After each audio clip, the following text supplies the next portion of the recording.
अमीय मोरी मैं चूरन चार शमन सकल भाव रुजे परिवार।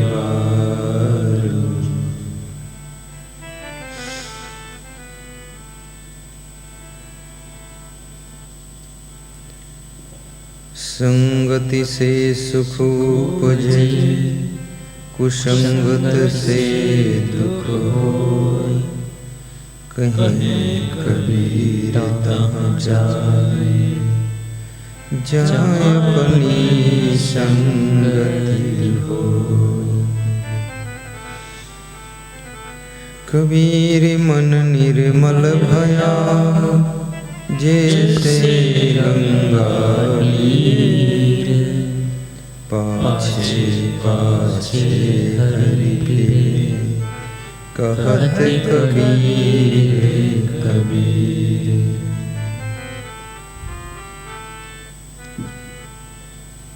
परम वंदनीय संपूर्ण विश्व को निज ज्ञान से प्रकाशित करने वाले सद्गुरु कबीर साहिब की असीम अनुकंपा से रात्रिकालीन बेला में पूज्य श्री क्षमादेव जी का स्मरण करके सुखद सत्संग की सरिता में हम और आप प्रवेश करेंगे। नवा कुआ,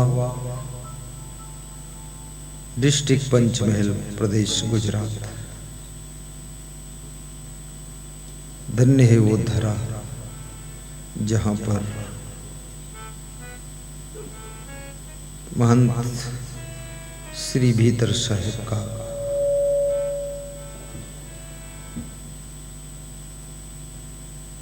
प्राकट्य हुआ। ऐसी धरती को हम सब नमन करते हैं। मंगलकारी संत समाज, धर्म स्नेही बंधुओं, श्रद्धा मूर्ति माताओं बहनों, सबके प्रिय बच्चों,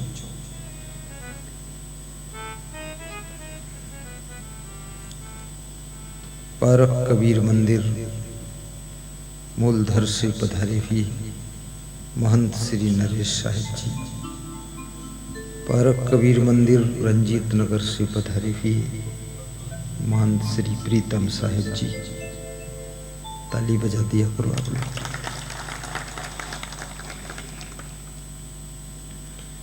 योम समस्त संतों को हम साहिब बंदगी करते हैं, धन्यवाद देते हैं।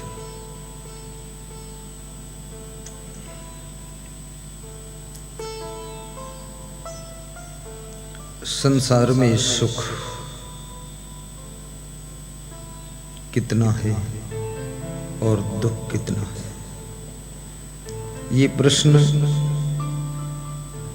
सद्गुरु कबीर साहिब से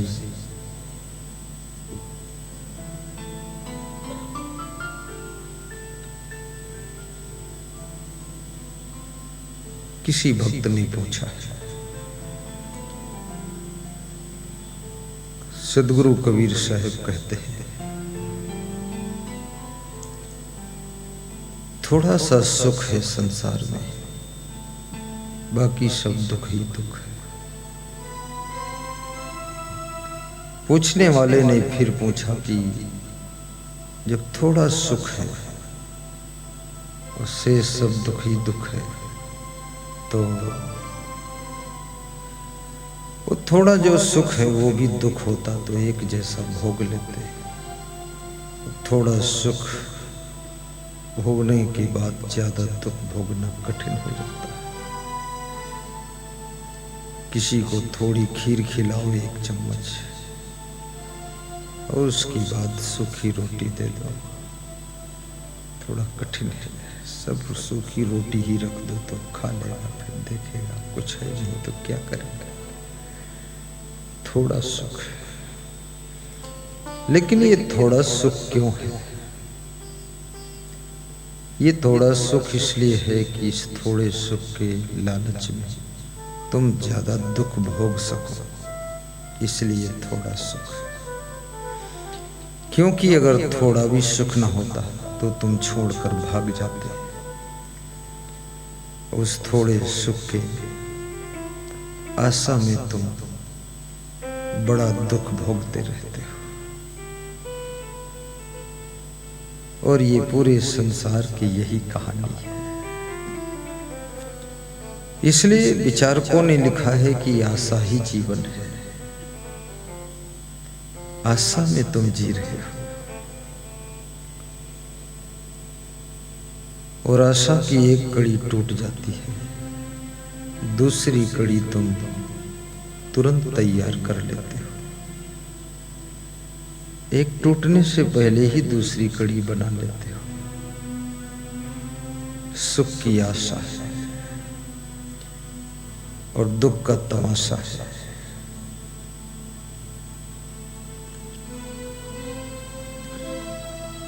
मनुष्य बचपन में सोचता है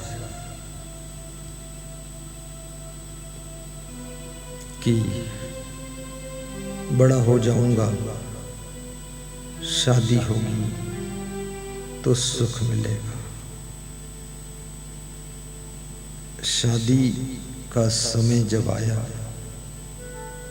तो मन बहुत खुश है कि अब कुछ बहुत बड़ा होने वाला है। मन बड़ा गदगद है। शादी के दिन ज्यादा खुशी हुई दूल्हे राजा को और दुल्हन को कि अब बिल्कुल फाइनल में पहुंच गए।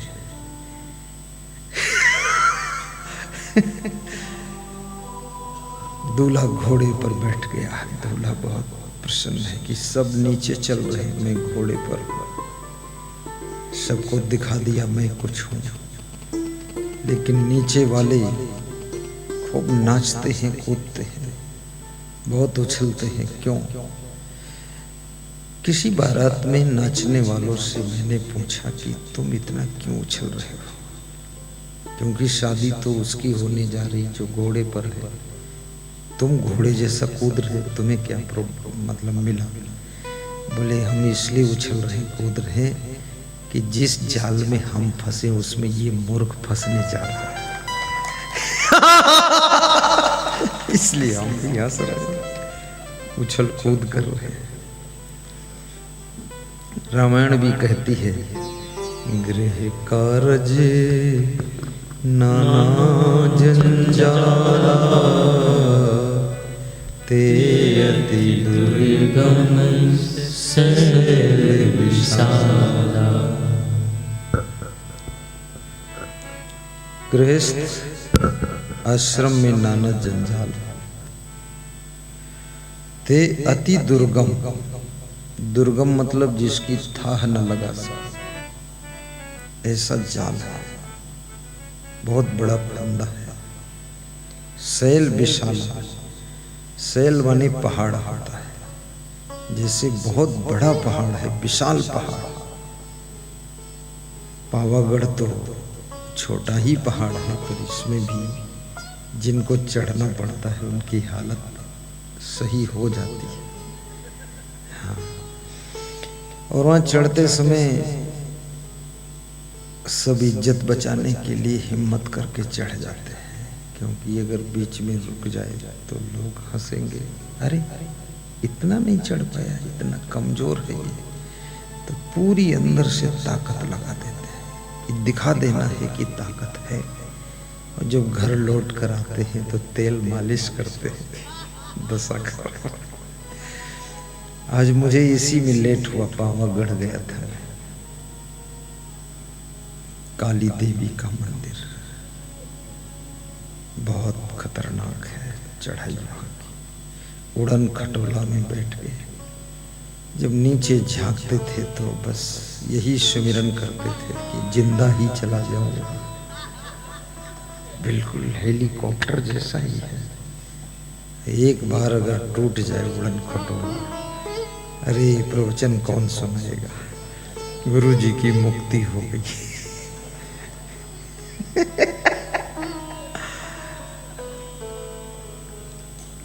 है तो खतरा।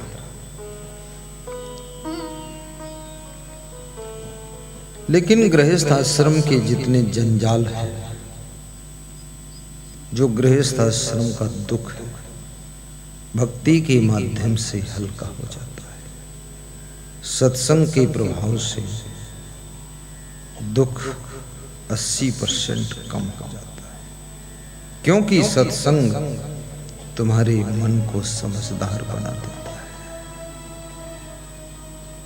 सत्संग आपको सद्बुद्धि दे देता है। एक बूढ़ी माता जी उत्तर प्रदेश में सत्संग मंच पर आई और कहने लगी, गुरुजी हमारे भाग्य में सुख है कि नहीं है? तो हमने कहा उम्र क्या है?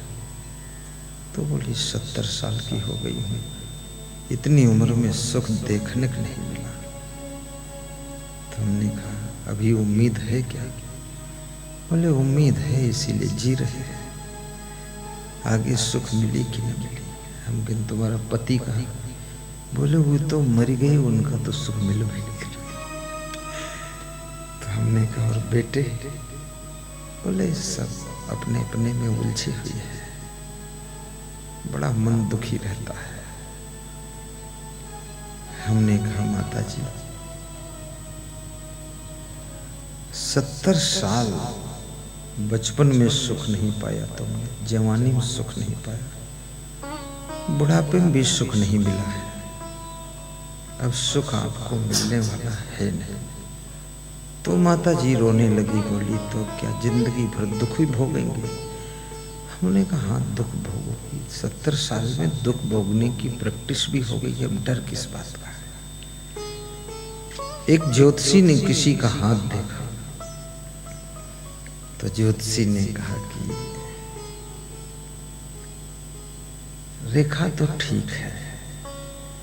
तो हाथ दिखाने वाले ने कहा कि ये देख लो ज्योतिषी दी, सुख कब है?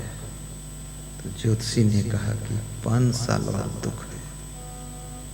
5 साल और दुख है तो 5 साल के बाद सुख मिलेगा, दुख मिट जाएगा। तो ज्योतिषी ने कहा दुख तो रहेगा। तो फिर तुम तो कहते हो 5 साल और दुख है, और फिर कहते हो 5 साल बाद भी दुख रहेगा। बोले दुख तो रहेगा लेकिन तुम दुखी नहीं होगे। बोले दुखी कैसे नहीं होंगे? तो ज्योतिषी ने कहा उसी दुख में रहने की आदत पड़ जाएगी, उसी में खुशी मनाने लग जाओगे, बस पड़े रहो। यही अक्सर लोगों के जीवन में होता है। आदमी थोड़े दिन छटपटाता है, कोई नई नई बहू जब आती है ससुराल में, थोड़े दिन वो छटपटाती है, तड़पती है, रोज फोन करती है सुबह दोपहर शाम अपनी मम्मी को, चिल्लाती रहती है मम्मी यहाँ अच्छा नहीं लगता है। अरे तू रश्का बहन वहीं रहना। मम्मी भी समझाती है, मम्मी भी कहती है मैं भी जब ससुराल आई थी तो अच्छा नहीं लगता था, अब सब अच्छा लग रहा है, तू भी एडजस्ट हो जाएगी। थोड़े दिन में 2-3 बच्चे हो गए, बस सब हो गया, अच्छा लगने लगा। ये बहुत खतरनाक काम है। सुख कहाँ मिलेगा? इस सुख पर प्रवचन है, कैसे सुख मिलेगा? बिन विवेक कोई ना सुखी, बिना किए संतोष, सबको देखो हाल यहाँ, पढ़े पढ़ मन कोश। बिना विवेक के कोई सुखी नहीं हो सकता।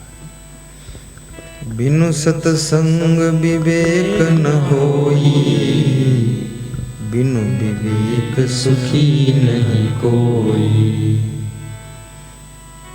प्रथम भगति संतन कर संगा, दूजे रति मम कथा प्रसंगा। बिना सत्संग की विवेक नहीं,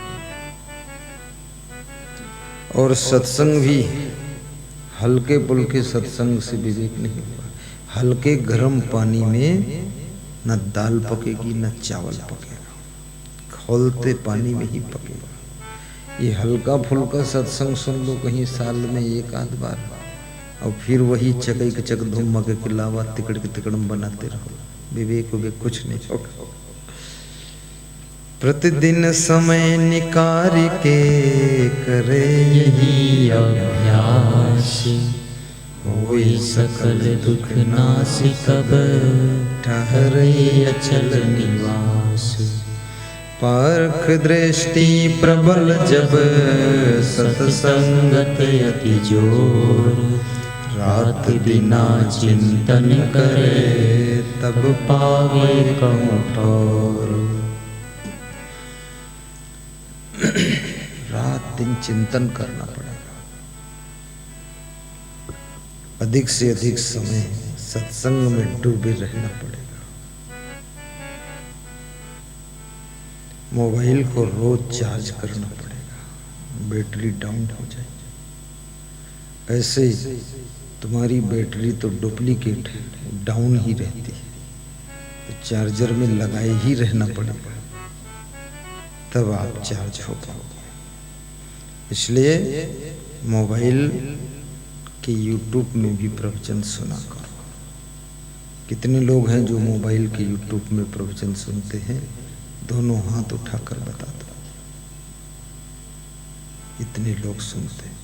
ठंडी के कारण बहुत लोग उठा ही नहीं रहे, बहुत डरे हैं। अरे हाथ उठा दो, इतनी ठंडी नहीं है। टीवी में कितने लोग प्रवचन सुनते हैं? हाथ उठा के बताओ।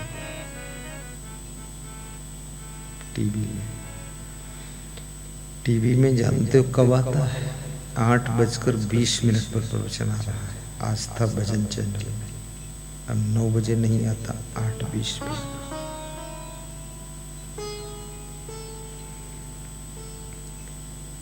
तालाब में आपने देखा होगा कि वो लील होती है, लील काई जैसी हरी हरी तालाब के ऊपर छाई रहती। पुराने जमाने में तालाब का पानी पिया जाता था। अभी तो लोग मिनरल वाटर पीते हैं, फिर भी पेट खराब ही रहता है। पेट कभी सही नहीं है। बोतल का पियो, चाहे पौज का पानी पियो, चाहे किंगन वाटर पियो, और चाहे पेट खराब है। क्यों खराब है? खराब है इसलिए खराब, और क्यों खराब है? उसमें क्यों में क्या करना है? जब तक मनुष्य शरीर से व्यायाम नहीं करेगा, उसका पेट हमेशा खराब रहेगा। पर्याप्त पानी पीना पड़ेगा और हंसना भी पड़ेगा। हंसने से डाइजेशन सिस्टम एक्टिव हो जाता है, और हंसते बहुत कम लोग हैं।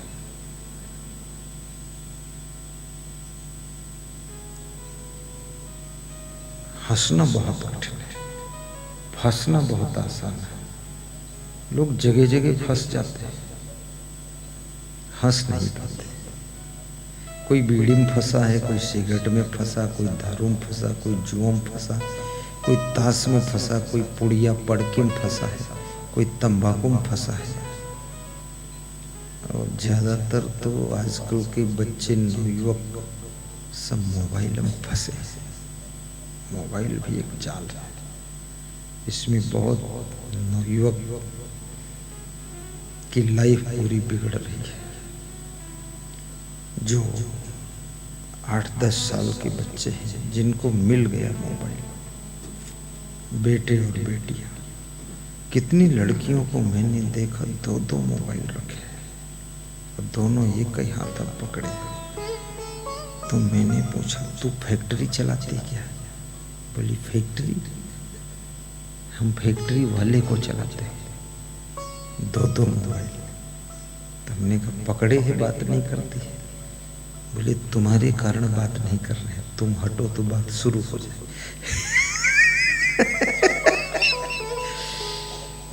मोबाइल में तुम्हारी जिंदगी बर्बाद हो सकती है। एक अक्षर याद नहीं। साधुओं की भी बहुत दुर्दशा कर डाला मोबाइल ने। कितना साधु है सब बुरी तरह से फंसा मोबाइल में। यदि उससे पूछ लो कि 10 रमैनी सुनाओ, 20 साखी सुनाओ, तो ऐसे गुटर गुटर देखता है, कुछ याद ही नहीं, क्योंकि मोबाइल में ही टाइम लॉस हो रहा है। तो मोबाइल से काम चलेगा नहीं। प्रवचन सुन लो, आवश्यक बात कर लो, जिसको व्हाट्सएप पे सूचना देना दे दो, आवश्यक काम कर लो, और फिर बस थोड़ा समय निकाल करके गुरु की बातें भी किया करो, आपस में बात कर लिया करो गुरु के बारे में। गुरु की तस्वीर का भी दर्शन कर लिया करो। शांति से बैठ करके अपनी उन्नति की प्लानिंग किया करो कि उन्नति कैसे होगी, धनवान कैसे बनूंगा मैं, मकान कैसे बनाऊंगा। हमेशा मोबाइल में रुझे मत रहो। समय बहुत कीमती है, समय निकल जाता है। और जिंदगी आपकी,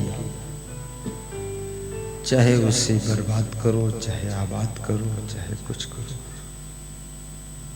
उसका फल भी आपको भोगना पड़ेगा। इसलिए निवेदन है कि धन बचाते हो तो सब लोग कहते ये धनवान है, लेकिन समय बचाइए और उस बचे हुए समय को सत्संग, भक्ति, सेवा, परोपकार में खर्च कीजिए, तो तुमको दुनिया महान कहेगी, महान कहेगी। कितने लोगों के पास समय नहीं है, कहते समय नहीं। एक पत्रकार मेरे पास में आया, दतिया जिले में, अभी सत्संग था, कामता प्रसाद वर्मा करा रहे थे। बोला, आप दतिया को क्या संदेश देना चाहते हैं? हमने कहा, तुम सत्संग में क्यों नहीं आए? 2.5 घंटे संदेश दिया, तुमको अभी भी संदेह हो रहा? कहाँ थे तुम? बोले, हम थोड़ा सा बिजी थे। तो हमने कहा, तो संदेश क्यों पूछ रहे हो? कल आकर फिर बैठना तुम। अरे बोले, बता दो थोड़ा। हमने कहा, तुमसे बड़ा दुर्भाग्यशाली कोई नहीं, पत्रकार हो। सत्संग सुन लोगे तो कोई नशा चढ़ जाएगा, बैठते क्यों नहीं? पत्रकार और नेता बहुत बड़ा अधिकारी, इसको सत्संग सुनाना बहुत कठिन है। नेता को तुम निमंत्रण देने जाओ तो नेता क्या कहता है? सत्संग कितने बजे समाप्त होगा, ये पूछता है। तुमने बता दिया 4 बजे, तो नेता 4 बजने में 10 मिनट कम होंगे तब आएगा, और आकर के माला पहनकर 10 मिनट भाषण देकर फिर चला जाएगा। संत को सुनने नहीं आया है, संत जी को सुनाने आया है कि तुम्हारा कल्याण हो जाएगा मेरे भाषण से महात्मा जी। बहुत खिलाड़ी है। और अगर टाप का नेता है ना तो माला लाएगा ना नारियल लाएगा, वहीं से कहीं गिरा पड़ा मिल जाएगा, माला नोच नाच के गले में डाल देगा, लो पहनो महाराज जी। और नारियल मांग लेगा दूसरे से, ले लो नारियल। और उससे भी अगर टापता है तो 1 रुपया दक्षिणा भी नहीं देगा। ये तो मीडियम क्वालिटी का है, दे देता है। नेता और पत्रकार बहुत खतरनाक। इसलिए पत्रकार के घर में ज्यादातर कलह कलेश बहुत रहता है, और नेताओं के घर में सब चरित्र बहुत कम रहता है। नेता बनो, लेकिन शांति से बैठकर सत्संग भी सुनो। जैसे वो संजय भाई नेता है, खड़े हो, ये जिला पंचायत सदस्य, पहले सरपंच था, एकदम मारा छलांग जिला में पहुंच गया। कहीं ऐसी छलांग न मार दे जो विधायक हो जाए, हो भी सकता है। सत्संग ये नहीं कहता कि राजनीति न करो, सत्संग ये नहीं कहता कि पत्रकारिता न करो, पत्रकार बनो। पत्रकार तो जीव के उपार्जन का साधन है, राजनीति तो तुम्हारी रुचि का अध्याय है। लेकिन सत्संग आपकी आत्मा की शांति का विषय है, सत्संग आपके विवेक को जागृत करने का कार्य है, सत्संग आपके भीतर भक्ति भर देने का प्रोग्राम है। इसलिए सत्संग सुनना चाहिए, उसी से शांति मिलेगी और उसी से संस्कार मिलेगा, उसी से जीवन सार्थक होगा। बोलिए सतगुरुदेव की जय। सहनशील भी बनो, विवेक रखो। जीभ और शब्द सबके पास होते हैं। आज मैं सुना रहा था विजय भाई को गाड़ी, जीभ और शब्द सबके पास होते हैं, लेकिन जो अपने लिए जीते हैं वे सब कुछ कह देते हैं, और जो अपनों के लिए जीते हैं वे सब कुछ सह लेते हैं, सब कुछ सह लेते हैं। फर्क समझना, अपने लिए जीना और अपनों के लिए जीना। जब तुम अपनों के लिए जीते हो तो तुम गम खा लेते हो, सह लेते हो। उत्तर तो मुंह में है, शब्द है, जीभ बोलना भी चाहती है, पर ब्रेक लगा लेते हो कि यदि हम कुछ बोलेंगे तो रिश्ता टूट जाएगा। और जो केवल अपने लिए जीते हैं, जिनको अपनों की परवाह नहीं, केवल अपने में जिंदगी सीमित है, वे लोग जो कुछ कहना है कह देते हैं, चाहे रिश्ता टूटे, चाहे चौपट हो जाए, कुछ भी। इसलिए अपनों के लिए जो जीते हैं वे महान होते हैं, और जो अपने लिए जीते हैं वे पशु पक्षी की ग्रेड में आते हैं। अपने लिए तो पशु पक्षी भी जी रहे हैं, इसमें कोई विशेषता नहीं। इंसान वही है जो अपनों के लिए भी जिंदगी जिए, अपनों के सपने पूरे कर दे, और मानव समाज के लिए भी कुछ कर दिखाएगा। जैसे अभी महान संत महंत श्री भीतर साहिब ने यहाँ प्रोग्राम रखा, तो महात्मा है, संत है, लेकिन इतना जिम्मेदारी का काम किया है, ये अपनों के लिए किया है। और इस प्रोग्राम में बहुत सहन शक्ति भी रख रहे हैं, क्योंकि लंबा चौड़ा सामान सब फैला हुआ पड़ा है, उसको देखते हैं, कोई संभालता है, रखते हैं, कोई ज़्यादा भोजन ले लेता है उधर फेंक देता है, तो देखते हैं तो फिर सह लेते हैं कि अपनों के लिए सह लेते हैं। लेकिन यदि सबके अंदर अपनों के लिए जीने की जिज्ञासा पैदा हो जाए तो संसार में गलतियां बहुत कम गलतियां हों। उदार चरिता नाम तो वसुधैव कुटुंबकम, उदार चित्त वालों के लिए पूरी धरती के लोग उनके परिवार के लोग हैं। बड़ोदरा में रजनीकांत पटेल, गिरीश भाई पटेल के हमें ठहरा था, तो वहाँ एक पड़ोसी अल्पेश पटेल आया, तो ऐसे काम कर रहा था जैसे उसी का घर है। जूठे गिलास भी उठा ले जाना, सबको पानी दे देना, कुर्सी झट डाल देना। तो हमने कहा अल्पेश भाई क्या तुम्हारा भी यही घर है? बोले मेरा घर नहीं, मैं पड़ोसी हूँ, लेकिन मेरा फर्ज बनता है, मेरा धर्म बनता है, इसलिए मैं सब सेवा कर देता हूँ। याद रखना जीवन में सहयोग करना भी बहुत बड़ा धर्म है। बुद्धि से, विवेक से, शरीर से, मन से, विचारों से और धन से, अन्न से, वस्त्र से, इन केन प्रकारेण जो भी तुम्हारे अंदर क्षमता हो, सामर्थ्य हो, किसी का भला कर सके तो यही जिंदगी का सबसे बड़ा लाभ है। अपना पेट तो पशु पक्षी भी भर लेते हैं, लेकिन दूसरे के लिए यदि तुमने कुछ किया है तो ये आपके जीवन की बहुत बड़ी उपलब्धि है। इसी को परोपकार कहते हैं, सहयोग देने को। और परोपकार को तुलसीदास ने रामायण में सबसे बड़ा धर्म बताया है।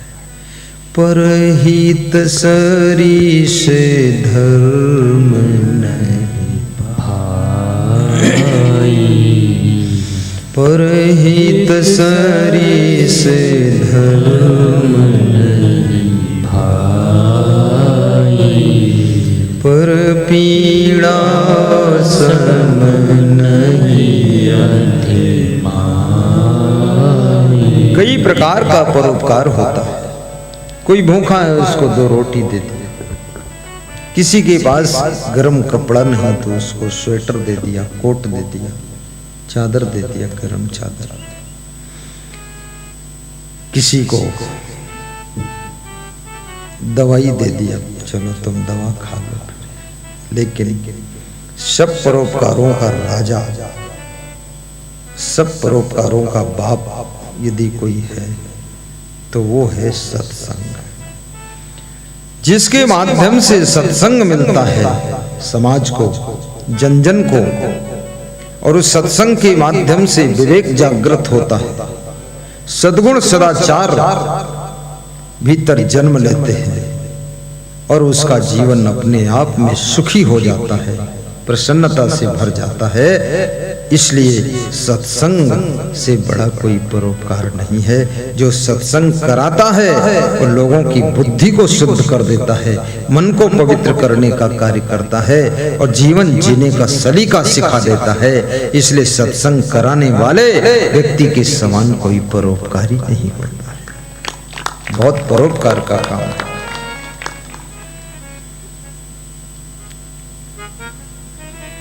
टोकरों के मूल निवासी रसिक भाई कुलदीप भाई, रेखा बहन, बारिया, आपने भी 1-2 जनवरी को, बेटा बीटेक इंजीनियर है, पिताजी भी सर्विस में थे, श्रद्धा बहुत है। भगवान को तो नहीं देखा उन्होंने, लेकिन संतों में उनको भगवान से भी और सुंदर रूप दिखाई देता है। बहुत आस्था। देखिए, संत को भी इस बात को समझना चाहिए कि जो भक्त जिस भाव से देख रहा है उस परीक्षा में आपको खरे उतरना चाहिए। 1-2 जनवरी को कार्यक्रम है 2023 में। आप सबका सादर आमंत्रण देने के लिए आए हैं। मुझको तो आमंत्रण मिल गया है। आमंत्रण पत्रिका में मेरा नाम इंग्लिश में लिखा था। मैं पढ़ के खुश हो गया कि इंग्लिश में ही प्रवचन ना करना पड़ जाए कहीं, मेरे लिए सब गरम गरम मूंगफली हो जाएगा। बैठो, परोपकार का काम करने जा रहे हैं। सत्संग स्थल कार्यक्रम नो स्थल मूलधर छे। यही बात, गुजराती बोलूंगा, गलत हो चाहे सही हो, प्रैक्टिस करूंगा। पारक कबीर मंदिर, महान श्री नरेश साहिब के नेतृत्व में कार्यक्रम होगा। टोकरों वालों की शारीरिक और मानसिक बुद्धि से कार्यक्रम होगा। मूलधर वालों के सेवा के बीच में कार्यक्रम होगा और इस कार्यक्रम में आप सभी का आमंत्रण होगा। जल्दी जल्दी मिलन हो जाएगा। कल अभी करखड़ी में कार्यक्रम था। पूज्य श्री ज्ञान साहिब जी की पुण्य स्मृति में श्रद्धांजलि समारोह रखा गया था। वहां पर भी बहुत मेला लगा हुआ था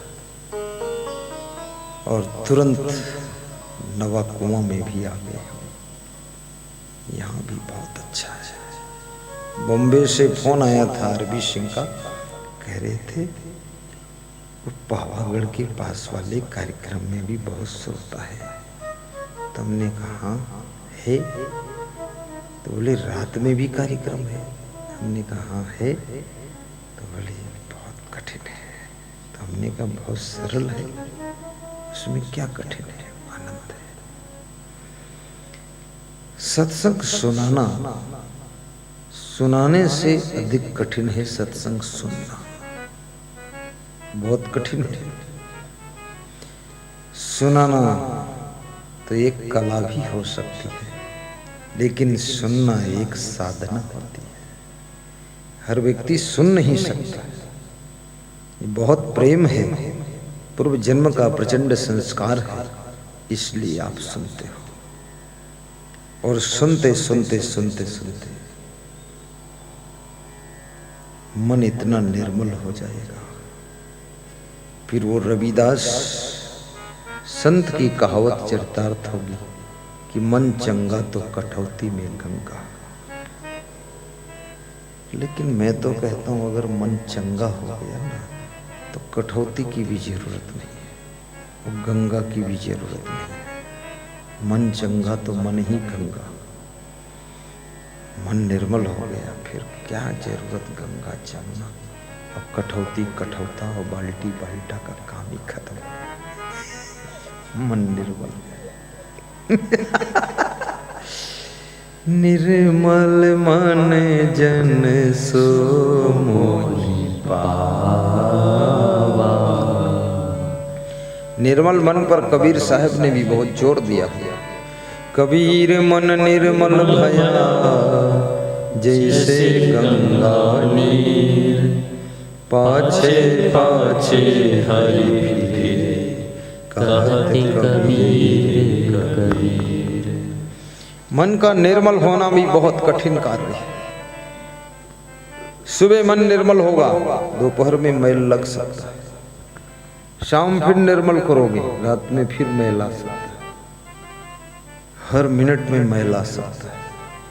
ये निर्मलता परमानेंट नहीं है, स्थायित्व नहीं, इसमें टेम्परेरी है, इसलिए हमेशा सजग रहना पड़ेगा। संत भजन गाते हैं कि ये मन बड़ा चंचल है, कैसे इसे समझाऊं, और जितना इसको समझाऊं उतना ही मचल जाएगा। बड़ा खतरनाक है मन, जितना इसको समझाऊं उतना ही मचल जाएगा। तो मैंने कहा समझाओ मत, जितना मचला है उतना ही मचला रहने दो। जितना समझाओगे उतना ही मचलेगा, तो फायदा क्या समझाने से। ये मामला कठिन है। और मन सुर नर मुनि सबको भटका देता है, इसलिए बारंबार सत्संग की आवश्यकता पड़ती है। मन मरु बांध रो रे घनी छलांगा मारे। राजस्थान में कहावत है, बहुत छलांग मारता है। अपने मन में जो होता है वो सबसे तुम कह नहीं सकते, और यदि कह दो तो तुमको कोई रखेगा भी नहीं। सब समझ जाएंगे बहुत नालायक आदमी, मन में क्या क्या होता है।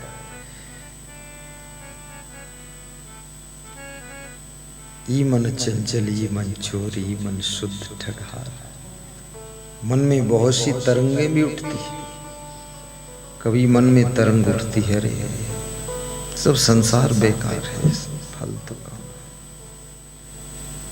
इससे अच्छा एकांत में शांत रहूं तो ठीक है। दूसरे दिन मन में तरंग उठती है, अरे एकांत में क्या फायदा है चुपचाप बैठने से, दो चार दोस्तों के साथ पिकनिक मनाऊं तो ठीक है। फिर तीसरे दिन तरंग उठती है, शादी कर लो तो ठीक है। फिर चौथे दिन तरंग उठती है कि शादी वाले बहुत परेशान हैं, सादा ही रहूं तो ठीक है। फिर 5वें दिन तरंग उठती है, 2 विवाह करूं तो ठीक। फिर विवाह भी कर लिया तो मन में होता रोज एक नया विवाह करूं तो ठीक। ये सब तरंगे हैं, कितनी तरंगे उठ रही है, कहीं मन संतुष्ट नहीं है। जिस गाड़ी को तुम खरीद कर लाते हो, बस मुश्किल से 6 महीने तक तुम खुश रहते हो, फिर तुम्हारा मन उस गाड़ी से ऊब जाता है। खन उबे खन डूबे, क्षण क्षण में ऊब डूब होती है। जो मकान तुम बनाते हो तुम ही बनाते हो, देखते हो, उद्घाटन करते हो, खुश होते हो, अरे बहुत अच्छा। 1-2 साल के बाद उस मकान में तुमको बहुत सी कमियां दिखाई देने लगती, तुम्हें लगता है ये बेकार है, ठीक नहीं। जिस लड़की को पसंद करके तुम शादी करते हो, 2 साल बाद उसमें सब कमियां ही कमियां दिखती, अरे ये तो बेकार है। जिस लड़के के साथ तुम पसंद करके शादी करते, पत्नी भी सोचने लगती, अरे ये तो पूरा निखट्टू निकला, जरा भी मिठास नहीं इसमें।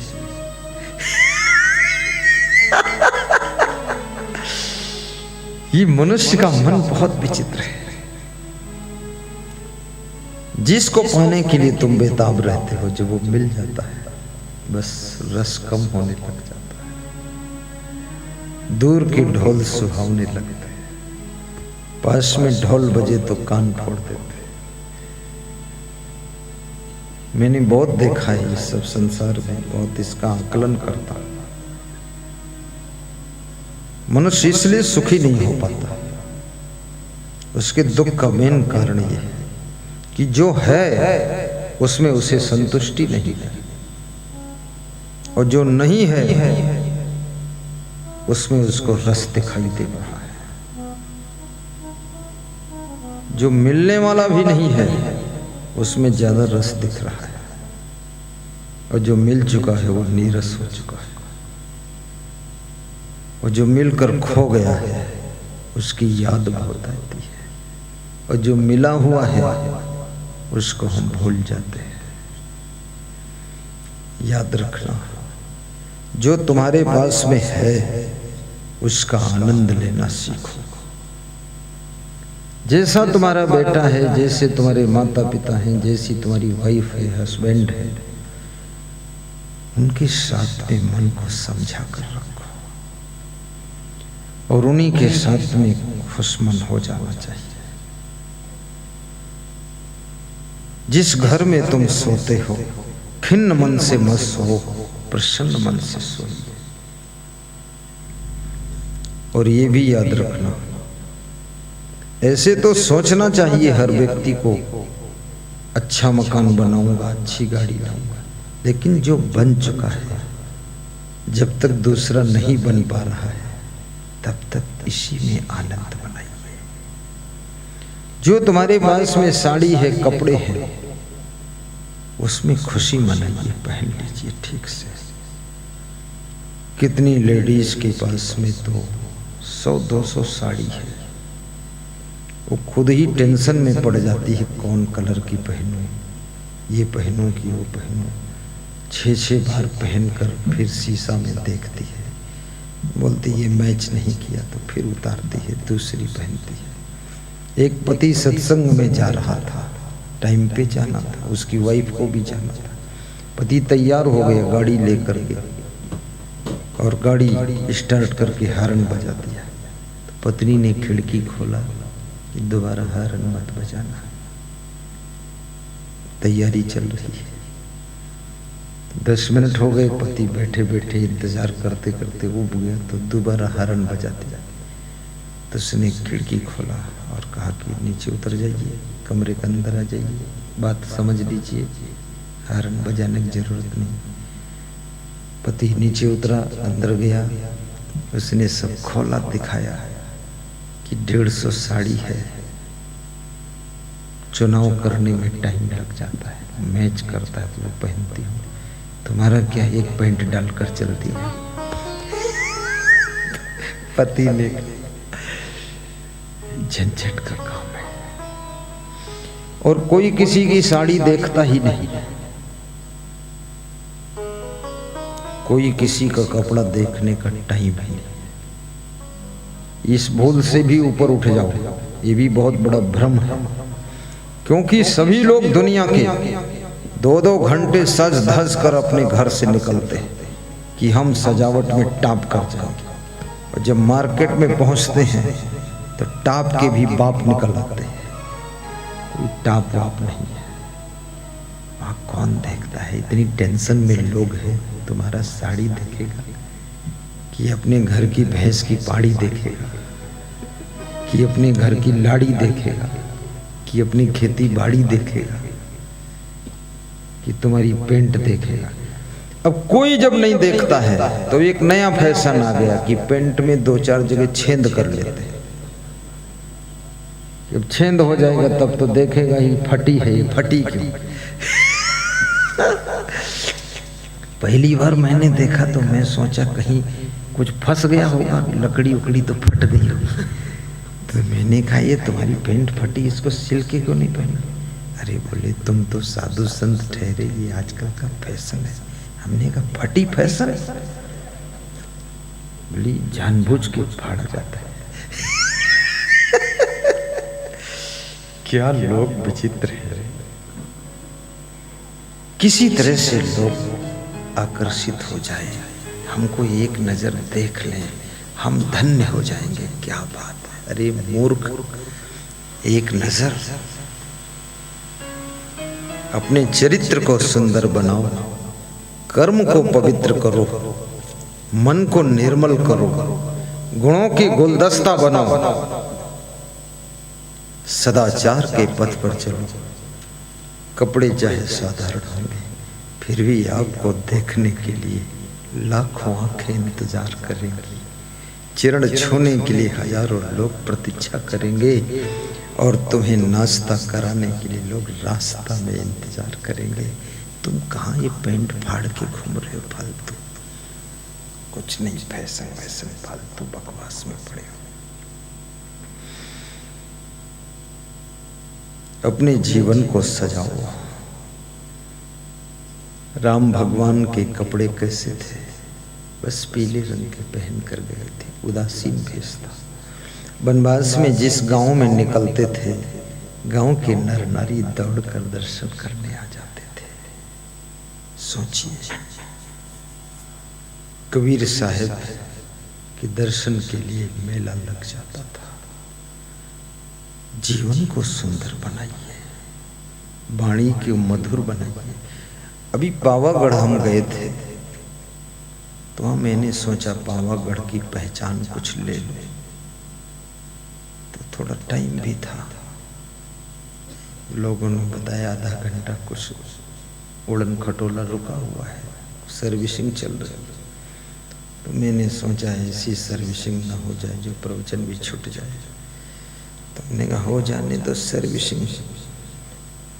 तो हम साधु संत एक दुकान में प्रवेश किए,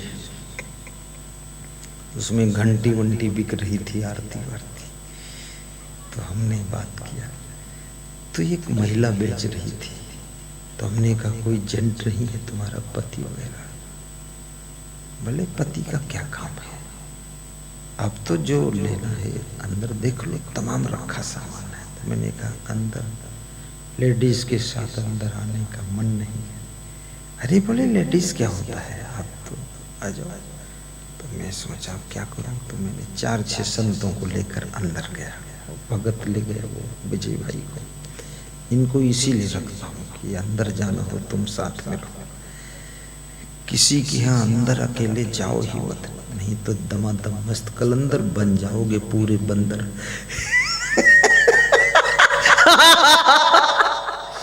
सावधान रहना चाहिए। तो मैं गया, मैंने कहा आरती लेना है बहन जी। तो बोले ये देख लो देख लो। हमने कहा इसका पैसा कितना लगता है? बोले पैसा की तो कोई बात ही नहीं। तुमने कहा फिर काहे की बात? बोले आरती की बात है, आरती ले लो। तो हमने कहा नहीं पैसा भी ले लो, आप तो पैसा बता दो, हमारा वो भगत दे देगा विजय भाई। तो बोली वो भी भगत है हम भी भगत है, वो भगत क्यों दे देगा, हम ही भगत हम ही दे देंगे। तो हमने कहा अरे इतना जल्दी भगत बन गई, क्या नाम बहन जी आपका? तो बोली जूली बहन। हमने कहा चलो जूली। तो मैंने 5 आरती लिया, उसने 5 पैसा नहीं लिया। हमने कहा जय हो जूली की, निकलो लेकर आरती। बोली और कुछ ले लो। हमने कहा और कुछ नहीं, जब निःशुल्क मिल रहा तो ज्यादा नहीं लेना चाहिए, ज्यादा नुकसान हो जाएगा। 5 आरती दान करा के ले आया। हम दान खूब करा देते हैं। हम पहले सब्जी खरीदने भेजते थे गुरुजी, हमें पूरा सब्जी दान, ऊपर से 200-300 रुपये दक्षिणा। तो बोले तुम मत जाओ सब्जी लेने, तुम सब्जी के योग्य नहीं। तो हमने कहा क्यों? बोले सब दान करा लाते हो, तुम सत्संग सुनो बस ठीक रहेगा। तो फिर सब्जी बंद हो गई हमारी। हम तो जहाँ जाते थे बस मस्मरिज्म करता हूँ, हिप्नोटिज्म क्या कर देता हूँ, उसकी बुद्धि फेल हो जाती। तुम्हारी भी थोड़ी थोड़ी फेल किया, पूरी नहीं फेल किया। हमने घर कैसे लौट कर जाते। प्रेम है और कोई बात नहीं, प्रेम से बड़ा कोई वशीकरण मंत्र नहीं। वशीकरण एक मंत्र है, तज दे वचन कठोर, तुलसी यह संसार में सुख उपजे चहुओर। जो नारी चाहती मेरा पति मेरे बस में रहे, बस यही वशीकरण है। मधुर बोला करो।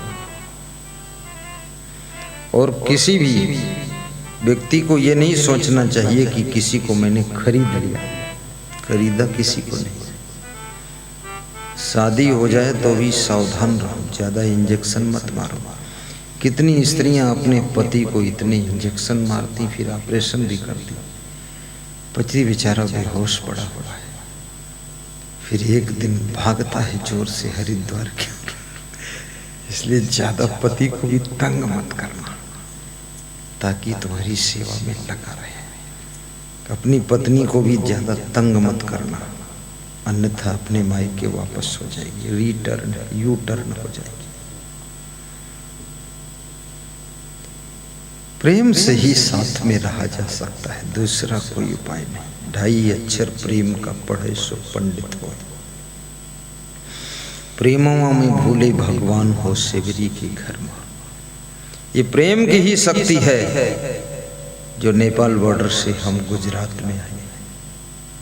ये प्रेम की ही चुंबक है जो गुजरात से भक्त और संत नेपाल बॉर्डर जाते। महंत श्री नरेश साहिब जी, महंत श्री भीतर साहिब जी, ये दोनों महान मूर्ति हमारे नेपाल बॉर्डर गए। बहुत दूर है, कितना यहाँ भाव होगा इनके मन में, प्रेम कितना होगा, कितना प्लानिंग किया होगा कि चलो चलना है वहाँ। फिर टोकरों वाले बोले हम भी चलेंगे टोकरी भर प्रेम लेकर। मूलधर वाले बोले हम तो प्रेम की मूल ही उखाड़ कर ले चले जाओ, वो भी। फिर वो पाट वाले बोले कि अरे हम तो पूरा पाटा पाट कर देंगे, प्रेम लेकर चलेंगे। सब लोग पहुँच गए, सालपुरा से भी। ये केवल प्रेम का खेल है दुनिया में।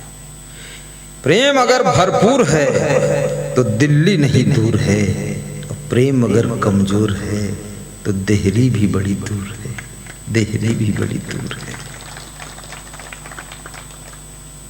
मैं निवेदन करूंगा आपसे, अगर सुख पाना चाहते हो तो परिवार में प्रेम से रहना शुरू कर दो, गम खाना शुरू कर दो।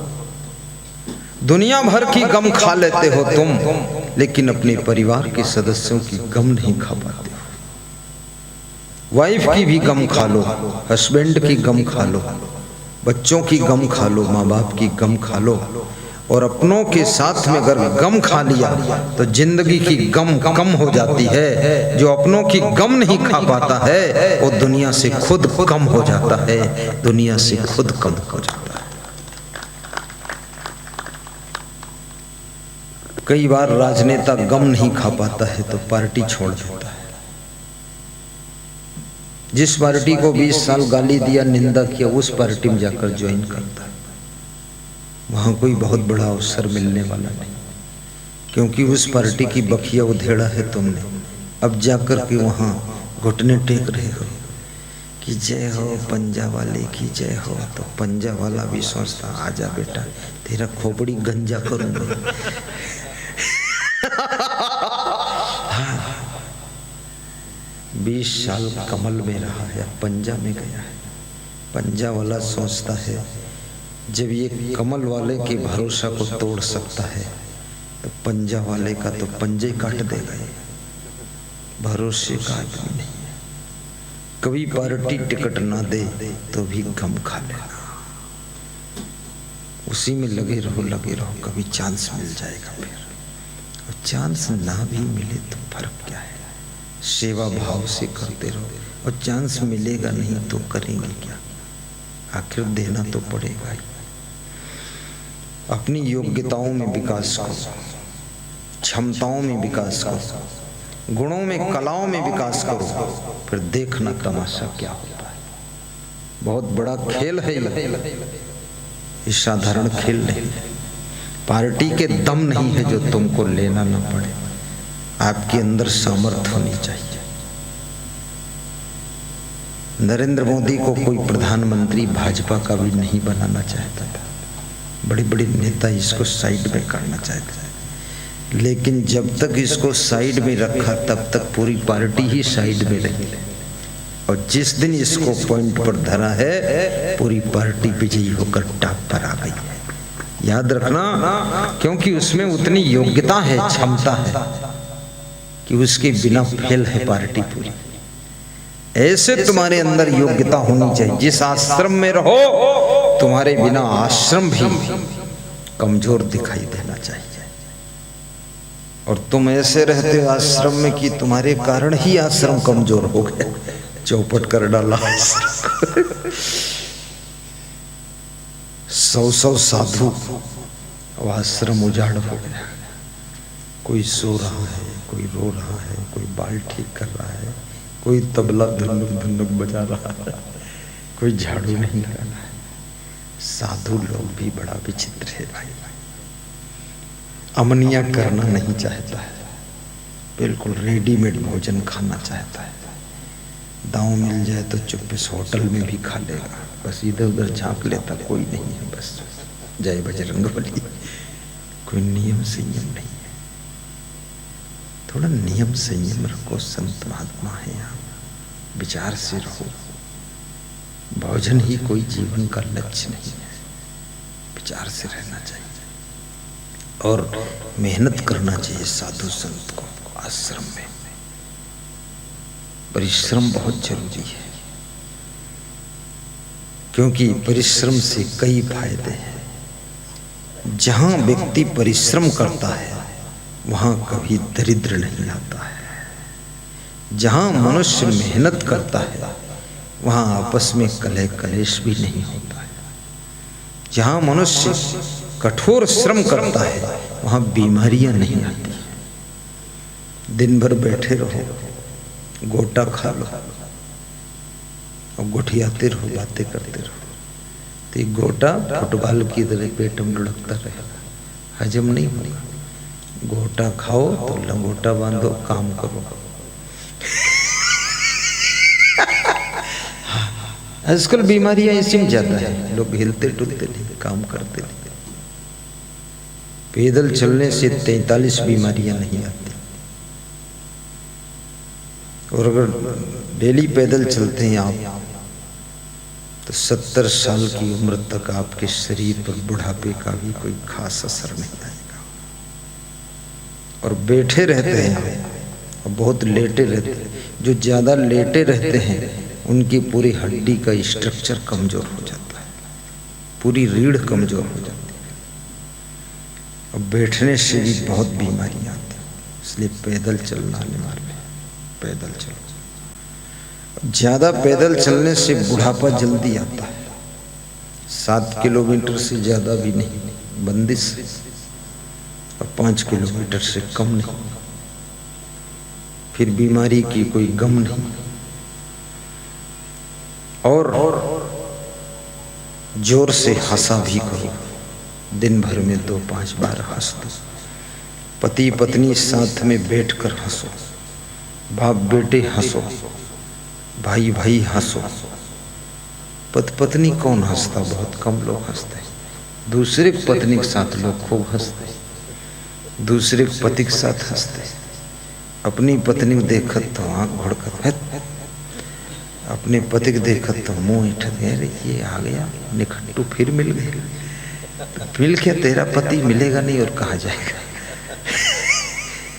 अपने पति को देखकर खुश हो जाओ, अपनी पत्नी को देख, अपने गुरु को देखकर खुश हो जाओ, अपने साधु संत शिष्यों को देखकर खुश हो जाओ, गुरु भाई को देखकर खुश हो जाओ। गुरु भाई को देखते हैं तो ईर्ष्या की आग लगी है। अरे ये देखता है, इसको ठीक करूंगा। अरे तू अपने को ठीक कर, उसके लफड़े क्यों फंसा है? चचेरे भाई को देखकर जलन हो रही है। ये जलन होना, ये अपना सीधे नुकसान करना है। जब तुम्हारे अंदर ईर्ष्या काम करती है, जलन पैदा होती है किसी की उन्नति को देखकर, विकास को देख करके, तो याद रखना उस जलन की ज्वाला में आपकी सामर्थ्य भी जलकर राख हो जाती है। उन्नति रुकती है आपकी, क्योंकि आपको बहुत बड़ी टेंशन हो गई उस व्यक्ति के कारण, और उस पर कोई असर नहीं। वो अपना काम कर रहा, उन्नति कर रहा, विकास कर रहा है। जलने वाले जला करेंगे, किस्मत तेरे साथ है। ईर्ष्यालुओं से भी ज्यादा प्रभावित मत हो।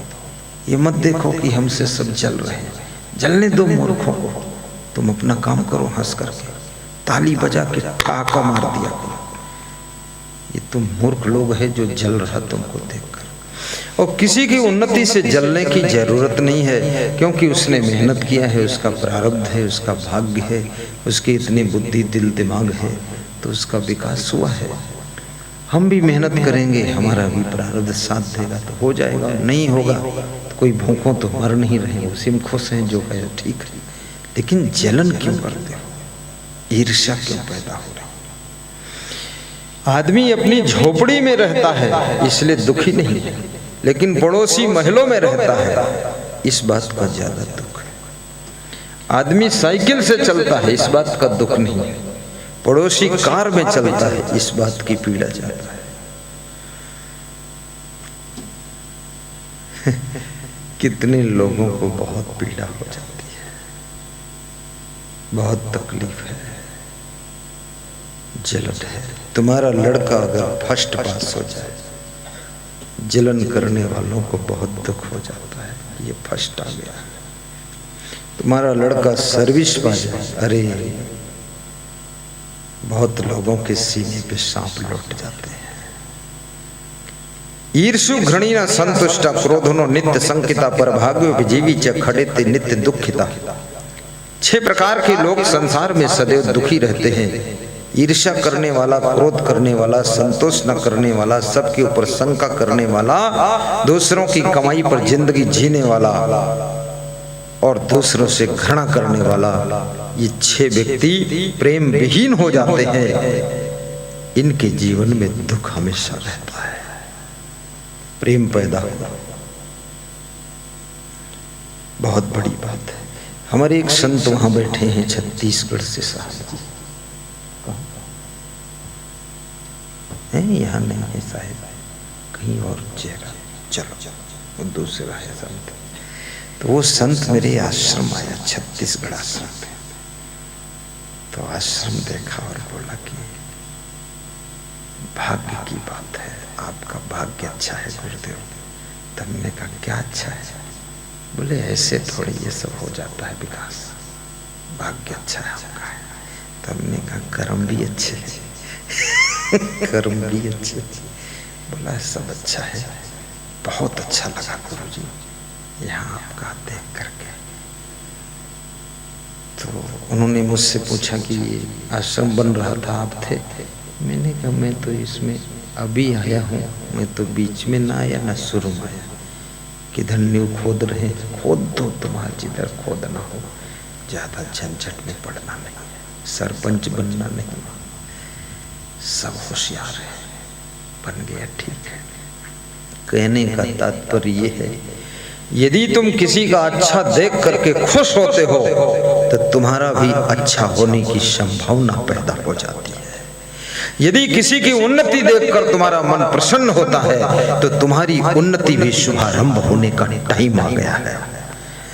यदि किसी को धनवान देख करके तुम धन्यवाद देते हो तो अब धनवान बनने का वक्त तुम्हारा भी निकट आ गया है। और यदि किसी को सम्मान पाता हुआ देख करके तुम्हें बहुत खुशी होती है तो अब तुम भी सम्मानीय बनने के करीब आ गए हो। इसलिए याद रखना, किसी की विद्वता से भी जलन मत करना, किसी के धनवान होने से भी जलन मत करना। धन्यवाद देना, शुभकामना करना कि बहुत अच्छा है, हम नहीं कर सके लेकिन इसने किया, बहुत अच्छी बात है। आप सभी का जीवन मंगलमय हो। अल्प सुख दुख आदि वनिता, मन भुलान मई घर मई मनता। साहेब कहते हैं, मनुष्य का मन संसार में ऐसे भूला हुआ है जैसे मत वाला हाथी भूल जाता है। ऐसे मनुष्य का मन भूला हुआ है। आपका मन समझदार बने, ऐसी मैं शुभकामना करता हूँ। और आप सभी के भीतर बैठे हुए आत्मा रूपी परमात्मा को नमन करता हूँ, साहिब बंदगी करता हूँ। और आपके सभी दुख सुख में बदले, सभी कांटे फूल बन जाएं और आपके चेहरे पर हमेशा खुशी रहे, मुस्कान रहे। आपका स्वास्थ्य भी अच्छा रहे। भोजन थोड़ा चबा चबा कर खाना, मुंह में रोक कर खाना, डाइजेशन 90% बढ़ जाएगा। बात को समझना। बर्फी का पीस लेना, मुंह में थोड़ी देर रोकना मतलब उसी में धरे मत रहना, चबाते रहो, उसमें लार का लबास लग जाए, टेस्ट भी लेते रहो, फिर अंदर ले जाओ। गटागट नहीं, हजम नहीं होगा। फिर तो टिफिन में रख दिया तुमने। थोड़ा चबा के, रोटी सब्जी भी चबा के खाना, छोटा टुकड़ा बनाना। और खीर भी थोड़ा लेना तो मुंह में रख के चूसना, थोड़ी देर रोकना मुंह में, उसी में उलट पलट करना। और खाने के बाद दोपहर में जब भोजन करो तो 10 मिनट आराम भी कर लेना। कर्मठ 16 दाएं 32 बाएं, भोजन पचे बिन चूरन खाए। दाहिने तरफ 16 करवट, बाएं तरफ 32 करवट, बिना चूरन खाए भोजन हजम हो जाएगा। और भक्ति मन लगा कर करना, गुरु के चरणों में ध्यान लगाना। अपने घर में मंदिर में दान पात्र भी रखना। रोज ध्यान पूजा करो, पाठ करो और दान पात्र में डेली कुछ दान डालो। और वो दान पात्र की राशि धर्म प्रचार के लिए गुरु चरणों में अर्पित करो। फिर देखना तुम्हारे घर में उन्नति शुरू हो जाएगी। क्योंकि अभी एक बच्चा हमारे पास आया था, उसने आशीर्वाद लिया था गत वर्ष में कि मेरे को कलेक्टर बनना है, तो उसका कलेक्टर में सिलेक्शन हो गया। देहरादून में ट्रेनिंग कर रहा है। देहरादून से मिलने के लिए कल आए थे, मिल तो नहीं पाए, अकेले भीड़ बहुत थी, तो उसी में 2-3 घंटे वो लगे रहे, लेकिन देख लिया हमने उनको, उन्होंने हमको देख लिया। जय हो, धन्यवाद। आज फिर फोन किया, उसने कहा कि धन्य है ये कबीर संप्रदाय। ऐसे बोला, ये संप्रदाय में शाकाहारी का नियम है, नशा व्यसन मुक्ति का नियम है। इस नियम से हम बहुत खुश हैं। और हम 40 कलेक्टर रवाना होंगे, कानपुर, आगरा, सवाई माधोपुर आदि आदि बनारस होते हुए जाएंगे।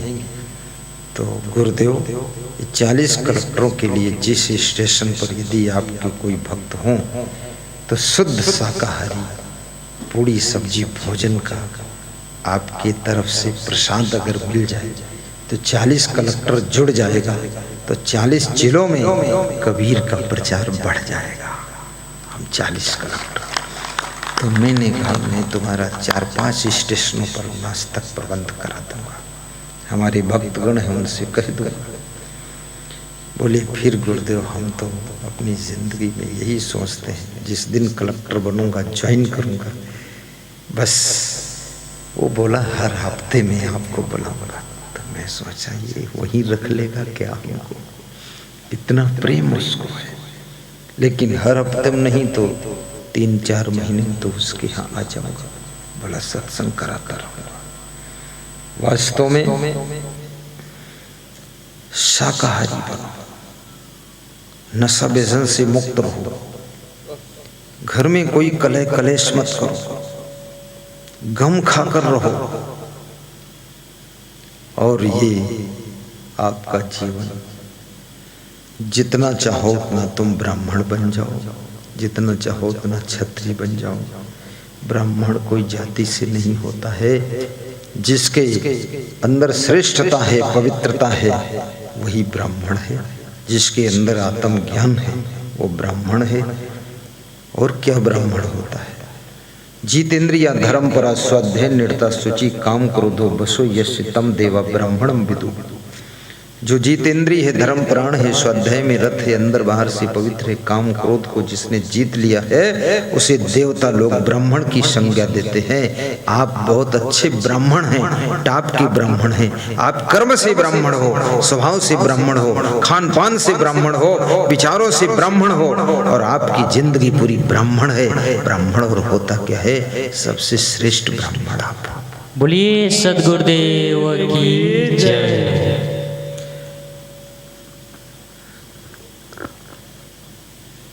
अब बेड़ी मत पीना आज से कोई, बस खत्म। कोई नशा नहीं करना, सब नशा आदत बुराई गुरुदेव को दान कर देना, दक्षिणा में दे देना। कथा सुनने के बाद दक्षिणा देना चाहिए, और दक्षिणा में 100 रुपया दान किया जाता है, नहीं 101 दान करना चाहिए। 100 रुपया देना, और 101 रुपया जो ऊपर लगता है ना, वो एक अपना अवगुण दान कर देना। वो रुपया एक मत लगाओ, एक अवगुण दान करो, फिर देखना तुम्हारी जिंदगी कितना धन्य होती है। बहुत देर हो गई सत्संग सुनाते सुनाते, अब सत्संग विराम लेगा, और आप सभी को मैं धन्यवाद दूंगा। आरती पहले हो चुकी है। ऐसे यहाँ गुजरात का नियम है, जब व्यास गादी पर बैठते हैं तो पहले दर्शन का कार्यक्रम चलता है और प्रवचन के बाद आरती होती है। लेकिन सब उलट पलट हो गया, उल्टवासी हो गई कबीर साहब में। जब बैठे तब आरती हो गई और सत्संग समाप्त हुआ तब दर्शन शुरू हो जाएंगे, उल्टा काम हो गया। तो समय रात का ज़्यादा हो गया, इसलिए रात में आरती अब रहने दो। अब सीधे जो कार्यक्रम है दर्शन वाला ही हो जाए, ताकि समय बच जाए। अब कल सब सीधा कार्यक्रम कर लेंगे। कल पावागढ़ नहीं जाएंगे, वहाँ कालिका देवी ने हमसे कहा है, अरे तुम क्यों आए असंग जी यहाँ? मैं तो वहीं आपके दर्शन के लिए आ गई थी, सूक्ष्म रूप से बैठी थी साड़ी पहनकर। तो हमने कहा किधर बैठी थी? बोले छुप के बैठी थी, साड़ी पहनकर सत्संग सुन करके देवी जी चली गई। हम लोग जान ही नहीं पाए। वास्तव में सब देवी देवता भी प्रवचन सुनते हैं। हमीरपुर जिले में उत्तर प्रदेश में मेरा प्रवचन हो रहा था। पीपल का बहुत बड़ा पेड़ था। 33 करोड़ देवता है हिंदुओं में, कमाल है। 125 करोड़ तो आबादी है। 4-4 लोगों पर एक देवी देवता ड्यूटी लगी है, और फिर भी खुराफात हो रही है। हम कहते देवता दारू गिलास छीन भाग कहने जाते, कुछ करते नहीं। तो बहुत बड़ा पीपल का पेड़ था, पंडाल लगा था, पंडाल के बाहर पेड़ था। वहाँ बच्चे खेल रहे थे, कुछ लोग बैठे भी थे। वो पीपल का पेड़ टूटा है, ना हवा ना कुछ, टूट गया। तो मैंने सोचा 10-20 लोग मर गए होंगे उसके नीचे, बड़ा बदनामी हो जाए। एक चिड़िया भी नहीं मरी, सब शांति से हो गया। तो हमने कहा ये टूटा क्यों? तुमको पता है 33 करोड़ देवी देवता आकर इसी पेड़ की डाल पर बैठ गए और प्रवचन सुन रहे थे। वजन ज्यादा हो गया तो गिर गया। तो लोग बहुत खुश हुए कि असंग साहब का प्रवचन सुनने देवी देवता भी आते हैं। हमने कहा और कोई राक्षस थोड़े आएंगे, देवी देवता ही आते हैं। देवी देवता न बैठे होते तो कुचल के मर जाते लोग। बड़े तरीके से शांति से गिर गया पेड़। हमने देवी देवता से कहा कि तुम पेड़ पर क्यों बैठकर सुनते हो? तो बोले इतना जगह कहाँ मिलेगी वहां बैठने। पेड़ तोड़ डाला देवी देवताओं ने। लेकिन कौन है देवी कौन है देवता? अभयम सत्यम संशुद्धि ज्ञान योग व्यवस्थिति दानम दमस्य यज्ञ स्वाध्याय तप आर्जवन अहिंसा सत्यम अक्रोधा त्याग शांति अपैष्णम दया भूतेषु अलोलुप्तम मार्दम ही वचापला तेजा क्षमा धृति शौचम अद्रोहो नाति मान्यता भवंत संपदम दैवीम अभिजातस्य भारत। ये 3 श्लोक गीता का अध्याय 16वां, ये देवी देवता के लक्षणों के श्लोक है। कल अवसर मिलेगा व्याख्या करूंगा इसकी। दंभो दर्पो विमानश्च क्रोधा बारुष्यम एव च अज्ञानम च अभिजातस्य पार्थ संपदम आसुरीम, ये राक्षसी प्रवृत्ति के लक्षण है। आप सभी महान हैं। ये नवा कुआं की धरती धन्य है जहां पर भीतर साहेब का अवतरण हुआ, जन्म हुआ और उनकी करुणा इस गांव पर, इस क्षेत्र पर है। ये उनकी कृपा है। आप उनको देख लो गौर से, कितनी मेहनत करते हैं दिन रात, इसलिए कि जन जन का कल्याण हो, ये क्षेत्र पूरा जाग जाए, गुजरात धन्य हो जाए। इसीलिए हमको वहां से बुलाया। जब कोई ज्यादा भयंकर बीमारी होती ना, स्पेशल डॉक्टर बुलाया जाता है, तो ऐसे ही स्पेशल हमको बुलाया गया कि तगड़ा ऑपरेशन करना है, आ जाइए। तो मैं आया हूँ और भी डॉक्टर लोग आए, ये सब डॉक्टर ही बैठे। जो कसर रह जाए तो ये भी चीड़ फाड़ देंगे। हाँ, उधर भी छोटे छोटे कंपाउंडर भी मैं रखता हूँ। हाँ, जो भी चीड़ा फाड़ा जाएगा उसमें मलहम पट्टी कर देते। यानी सारी मन की बीमारियों को निकालने के लिए ये प्रोग्राम का आयोजन किया गया है और सभी को धन्यवाद है। अब मैं कल बात करूंगा, आज बात बंद करूंगा।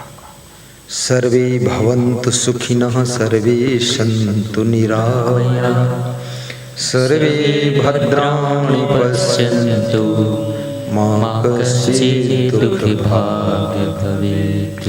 सुखी बसे संसार सब, दुखिया रहे न कोई, ऐसी मेरी भावना पूर्ण करो प्रभु सोई। शांति शांति शांति। साहिब बंदगी साहिब। अब हमारे मन संचालक आगे की सूचना प्रदान करेंगे। कोई उबना डूबना मत, घबराना मत, ज़्यादा नहीं बचे हैं, केवल 11 बजने वाले हैं, बजे नहीं हैं, बजने वाले, मतलब 11 में भी कुछ मिनट बचे। घड़ी देखो मत, केवल दर्शन माटे बोलना है। आरती बंद, समय के अनुसार काम कर लेंगे। चुपके से जल्दी छुट्टी मिले, तुम भी सो जाओ, हम भी सो जाए। और सोते समय गुरु जी का सपना देखना, तो मैं भी सपना देखूंगा, मैं तुम्हारा सबका देख लूंगा सपना। હમણાં આપને ગુરુજીના સત્સંગમાં બધા ગળાડૂબ હતા। હવે દરેક ભાઈઓ બહેનોને નમ્ર વિનંતી કે સાહેબના દર્શન માટે આવી જશો। ડાબી બાજુથી લાઈનમાં આવવાનું છે। શાંતિ રાખીને દરેક ભાઈઓ અને બહેનો સજોડે હોય તો સજોડે આવી જશો તાત્કાલિક।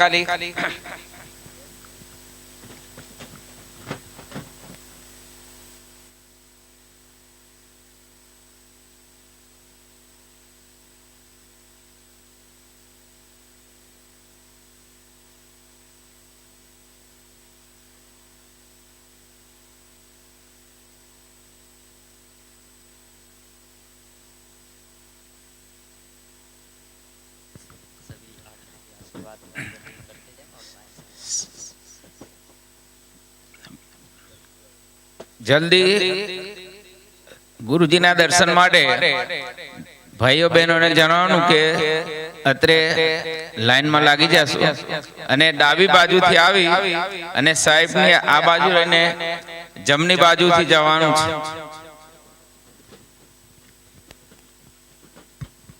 हेलो, बोलिए सदगुरुदेव की जय. आइए समस्त सत्संग कथा के प्रेमी माताओं बहनों एवं पुरुष बंधुओं को पूज्य श्री गुरुदेव जी के पास आकर के आप सभी को आशीर्वाद प्राप्त के लिए सुअवसर प्रदान किया जा रहा है. फटाफट आप सभी आकर के रात्रि कालीन की पावन बेला में आप सभी आकर के आशीर्वाद प्राप्त करें. और दाहिने साइड से आएंगे, सभी के लिए सीढ़ी लगा हुआ है, मंच के दाहिने साइड से आएं और